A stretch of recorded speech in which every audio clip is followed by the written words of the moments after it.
Some company news now. Stanbic IBTC's Purchasing Managers Index PMI for April was at 55.8, up from 54.1 in March. This signaled a sharp improvement in business conditions in Nigeria's private sector.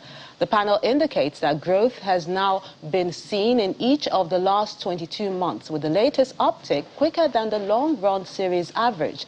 Central to the improvement was an accelerated uptick in new orders. The overall rate of expansion was marked and the third quickest in the current 22-month sequence of growth. Subsector data revealed expansions across the board, though agriculture recorded the quickest expansion. Wholesale and retail, manufacturing and services followed respectively. To cater for higher output volumes, firms increased their buying activity in April. Stocks of purchases also rose, and at a quicker pace too than in March. Turning to prices, Russia's invasion of Ukraine increased costs for a wide range of raw materials as well as fuel. Firms also indicated higher transportation fees. Nigeria's private sector output continued to rise in April, stretching the current sequence of growth to 17 months.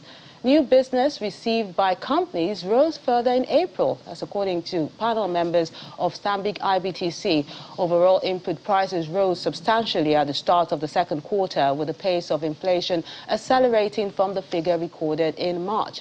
Around 54% of firms reported higher purchase costs in April, while less than 1% saw a decline. Staff costs at private sector companies rose in April to signal 16 successive months of inflation. Around 41% of firms raised their selling prices in that month, while just over 2% reduced them. Higher input costs reportedly led firms to hike selling prices in April.